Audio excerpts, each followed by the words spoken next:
Ahoj, milí kliente, zdravím tě na třetím dílu, na třetí lekci našeho online cvičení a po tom, co jsme se naučili, jak správně držet tělo, řekli jsme si, jak kvalitně spát, mluvili jsme o chodidle, zároveň jsme si i řekli, jak si vybrat boty a jestli jít cestou ortopedických vložek anebo barefoot obuví. A dneska bych vám ráda řekla trošku k dýchání do břicha, což je samozřejmě velmi důležité, co se týká celkové stabilizace středu těla. Ukážeme si základní cviky, abychom potom si byli pevně jistí v každé té pozici, když už pak pojedeme opravdu ten ostrý trénink. A já vám budu připomínat jenom tak jako jednotlivý body, abyste si mysleli na záda, na břicho, ale už to určitě nebude takhle dopodrobna. A zároveň taky velké téma je pánevní dno. Velmi často slyšíme, že by se mělo cvičit, že bychom si už tak dost stresovou oblast, jako je pánevní dno, kde se nám ukládají celoživotní traumata, měli ještě posilovat. Co se týká projektu IMS Max, tak ty mají odlišný názor.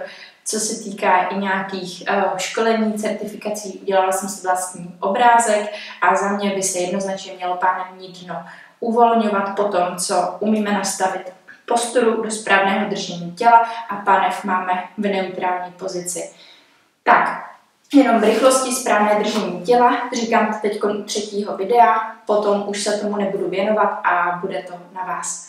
Máme nohy na šířku kyčlí, v chodidle si už krásně stojíme z vnější hrany, zaujímáme i palcový kloub, klane se nám krásně nožka do správného držení chodidla, to znamená klenba nožní, nestojím si na vnitřních hranách chodidla. Kolena mám vypnutá, což znamená jako off, nemám je zamčená, zároveň si je ani nějak extrémně nekrčím a ani to nedělám s loktama. Pánev máme v neutrální pozici, připomínám, není to pozice, kdy máme podsazené jíždě, není to pozice, kdy máme vystrčený zadek, ale najdu si tu pozici přesně mezi tím, kdy si srovnám proti sobě prostředníček a palec.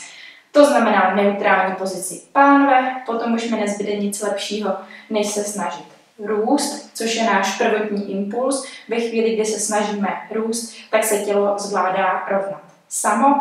Koukáme se přes horizont, koukáme přes kopec, ramena se snažíme odtahovat od uší, lopatkami v té chvíli spadne do své pozice, což znamená směrem dolů a od sebe a potom máme takové ideální nastavení. Také se snažíme bradu lehnout se dávat dozadu, nedělat si druhou bradu, neskřípat si krk, ale mít ji pěkně v napřímení a snažíme se pořád napřimovat, růst, vpouštět žebra, aktivovat svaly bránice a zároveň pánevní dno krásně docvakne do celého našeho komplexu stabilizace středu těla. Tak, dneska si řekneme tedy, jak dýchat do břicha a jak ten střed těla si tam tedy vůbec zapojit. Tak, pojďme si lehnout na záda. Tak, teď jsem si ukázkově lehla na záda přes přímý břišní sval.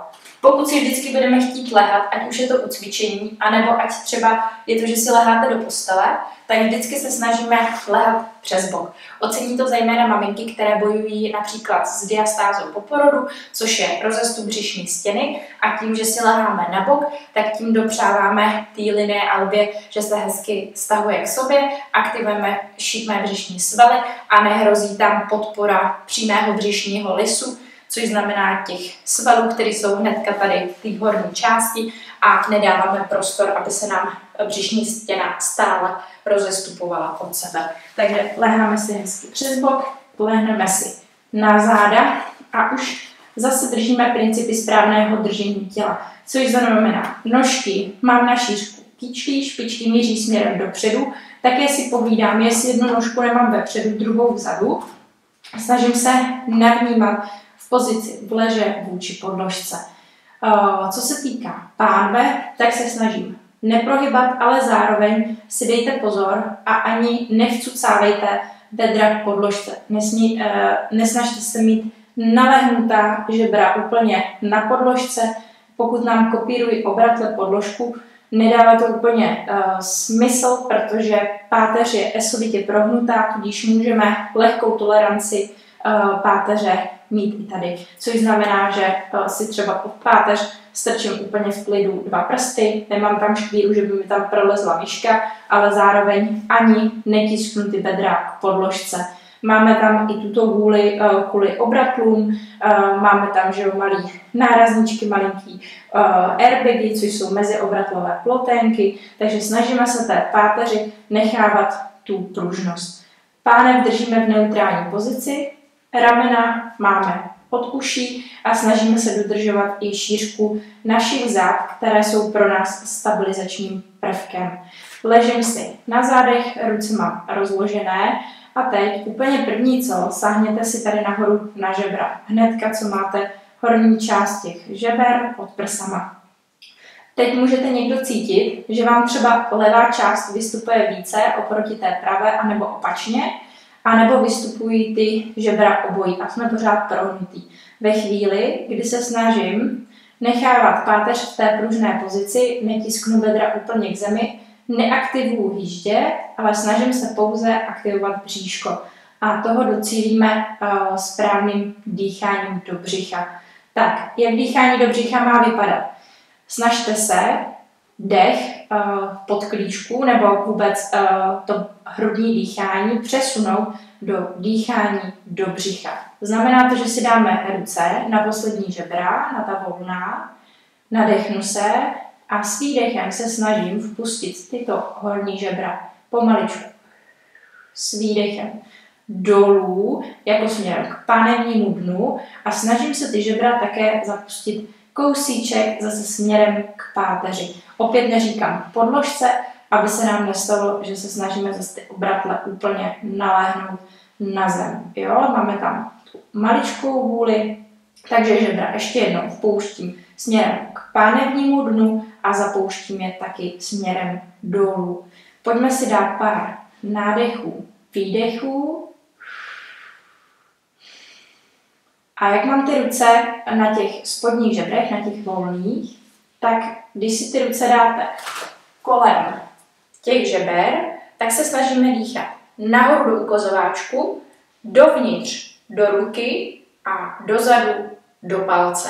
Doporučuji vám nejprve dýchat do ukazováčku a dovnitř do té ruky. Pojďme se pro dnešek na ten palec úplně vyprdnout, protože pokud byste někdo zvládli dýchat do palce, což znamená do multifeedů, hlubokých svalů zad, tak to už byste byli na vysoké úrovni a měli byste funkční střed těla. Samozřejmě pokud to někdo zvládne, protože už si prošel nějakou fyzioterapii, tak jenom dobře, tak si to pojď se mnou zopakovat. Tak, ležíme, ještě jednou opakuju, pojďte se zkusit nadechnout do ukazováčku a dovnitř do ruky. Vydechuju a pomaličku se mi žebra zase naléhají směrem dolů k páteři a směrem dolů k pánevnímu dnu. Pojďme si dát ještě 2 nádechy, výdechy a vydechnu. Ten nádech, výdech nemusí být bůh jak hluboký, pojďme jenom se snažit dýchání z hrudníku přesunout na dýchání do břicha.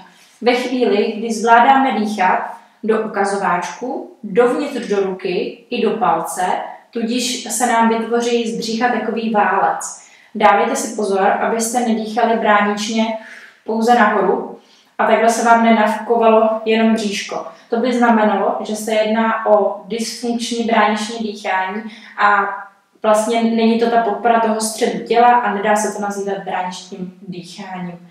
Ve chvíli, kdy tenhle moment zvládneme, někdo ho zvládne za týden, někdo ho zvládne třeba za měsíc, tak si pojďte dát ruce, jak už jsme si říkali o lopatách kyčelních, což znamená, když si nahmatáme takhle boky, kosti, tak se snažím jít zhruba o 4 prsty dopředu. Máme tam takový dělíčky.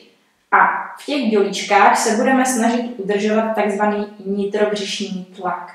Což znamená, že když si dýchám, tak se snažím ty prsty vyfouknout směrem nahoru, ale pořád je to za cenu toho, že si dýchám. Jako kdybych měla ruce tady na těch volných žebrech, do ukazováčku a doprostřed do ruky. Vím, že to není úplně snadný, Pojďme zkusit znova. Takže dýcháme do válce a kdo zvládne, snaží se ten dech posunout až dolů a tam už vás navádím i do pánevního dna. Pojďte si dát pár nádechů, výdechů. Když vydechuju, tak se snažím myslet na to, že ty svaly si krásně všechny stahuju k té šlaše, která nám vede prostředkem břicha, které se říká linea alba. Snažím se všechny ty svaly hezky vyfouknout směrem do středu. Což samozřejmě pokud někdo má rozestup břišní stěny, ten mimochodem poznáte tak, že si zvednete jenom hlavu nahoru a sáhnete si mezi bříško. Nejčastější rozestup břišní stěny máme pod pupíkem a máme také v horní části. Pokud tam nějakou lehkou mezeru najdete, tak se z toho nestresujte. Znamená to jenom, že jste třeba více v minulosti cvičili přímý břišní sval. Co si dneska určitě řekneme, neočekávejte v našem cvičení, že bychom dělali nějaké sedlehy, protože v případě, že cvičím sedleh, tak zapojuju pouze ohybače kyčlí a s bříškem to nemá nic moc spojitost. Znamená to, že přitahuju jenom horní a dolní část těla k sobě, ale nevede mi tady možnost posilovat sval, že jeden bod vždy máme punctum fixum, což znamená jeden je stabilní a druhý se přitahuje. Tady se přitahují obě části a je nám to k ničemu. Stejně tak, když bychom si dali jenom obyčejnou zkracovačku, vyběhne mi bříško nahoru, zároveň tady nemám vůbec možnost průstupného krku, takže co se týká kyslíku do mozku, absolutně nic. A navíc touhletou stimulací si podporujeme rozestup břišní stěny. Takže v našem ideálním případě, pokud by měla být nějaká zkracovačka, nějaká posilovačka na bříško, což určitě budeme společně dělat, tak si ruce skřížím za hlavou a podpořím si ten krk. A zkracovačka by pro nás měla v tomto případě vypadat tak, že se snažím oči fixovat do stropu a snažím se vytáhnout pouze nahoru, ale vytáhnu se tak nahoru, jenom takový kousek, dokud se v břiše neskrátím. To stejný, ruce mám za hlavou a pro nás v ideálním případě jdu maličko nahoru a rovnou do rotace. A pomalu zpět. Nahoru a do rotace. A jdu zpátky. Co je ještě velmi důležité, si hlídat boky. Když si dáme jednoduchý cvik, že si budeme zvedat jenom jednu nožku nahoru. Pojďte si zvednout 10krát.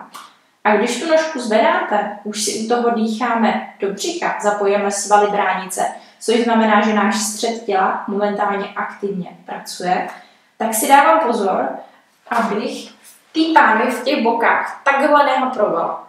Schválně, když si tam dáte ty ruce na ty boky, tak byste neměli cítit tlak a ani nadzvednutí ani v té jedné části. Zase si to pojďte vyzkoušet. Ve chvíli, kdy cítím, že se mi jeden bok přizvedává, což znamená, že mám slabší tu stranu, která se mi přizvedává, zároveň vůči šikmému břišnímu svalu na druhou stranu. Tady velmi často samozřejmě bude i viditelné, že třeba opačnej to žebro vám více trčí. A stejně toto oslabení máte i na zádech. Tohle ale můžete vynechat, to vám určitě řekne případně váš trenér a podobně, jenom spíš, aby vy jste si dokázali diagnostikovat, pokud byste měli nějakou disbalanci, třeba znošení kabelky, nebo kdybyste pracovali dlouhý čas u počítače, tak abyste třeba věděli lehonce s čím pracovat. Samozřejmě si ty boky hlídáme nejen, aby mi nevystupoval nahoru, ale taky, aby vám pánev nejezdila směrem k trupu. Takže abychom si tam v té pánvi tak nechodili. Prostě ji kompletně hlídám, aby byla pěkně zafixovaná na podložce. Zvedám si střídavě nožku, dýchám si u toho do břicha. Je to extrémně těžký cvik. Další úroveň toho je, že si zkusíme zvednout obě nožky nahoru. V tomto případě, pokud si začátečník, hned budeš odlepovat trup, takže si na to budeš dávat pozor a pokaždé, když budeme zvedat obě nožky, tak ty třeba budeš zvedat jenom jednu a druhou a budeš si na tom pomaličku pracovat a třeba za měsíc se k nám v pohodě přidáš. Tak, to jsme si řekli něco ke dýchání do břicha, ještě jednou opakuju a zvedám se přes bok.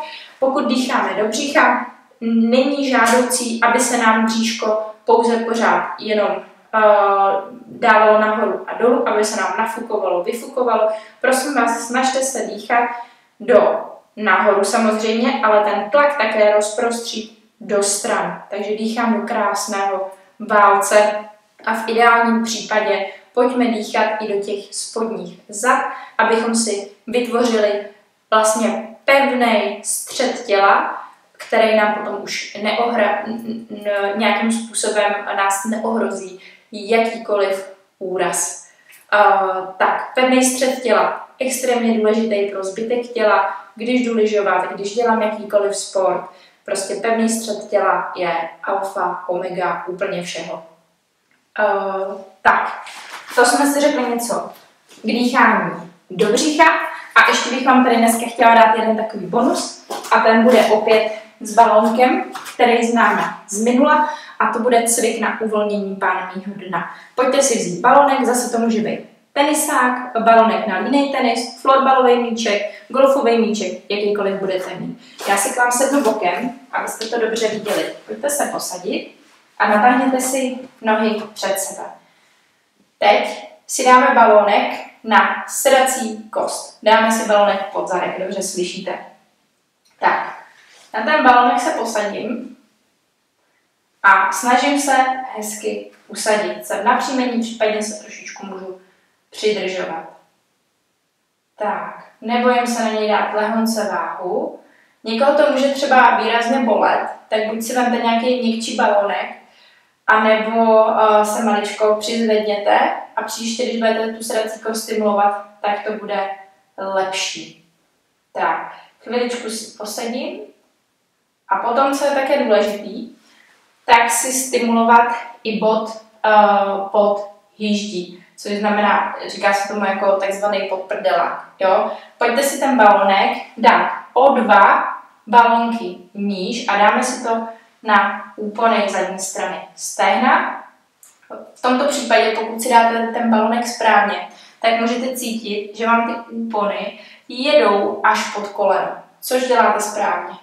Zase si sedím, pokud zvládnu, přenesu si váhu a prodýchám si to.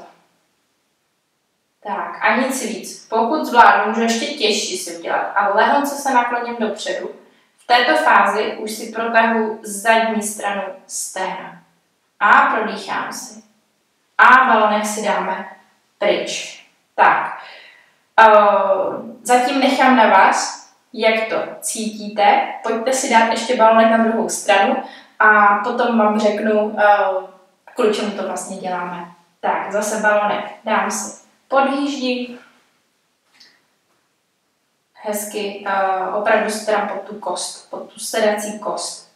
Tak, sedím v napříjmení, klidně si chytnu kousíček před sebou, balancuju, dávejte si pozor, ať ta pánev vám tam nechodí ze strany na stranu, anebo se neposouvá dopředu, dozadu, snažím se dýchat do břiška, vpuštěný žebra mám, hlavu mám napříjmenou.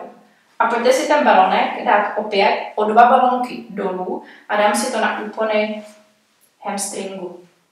Tak, zadní strany stehna. A můžu to zase cítit, jak mi to jde úplně celý pod koleno. Někomu to může jít ještě až přes lítko. Snažím se chviličku vydržet. A rovnou si dám balonek pryč. Tak, když teď sedíte, tak co můžete cítit je, že se momentálně cítíte, že jste se jako na té podložce rozplácli. A to rozplácnutí, které momentálně cítíte, je uvolnění pánevního dna. Momentálně došlo k uvolnění pánevního dna, což znamená, že když se postavíte, tak nám to pomohlo i v neutrální pozici pánve. Když stojím, tak už nemám tendenci vystrkovat zadek.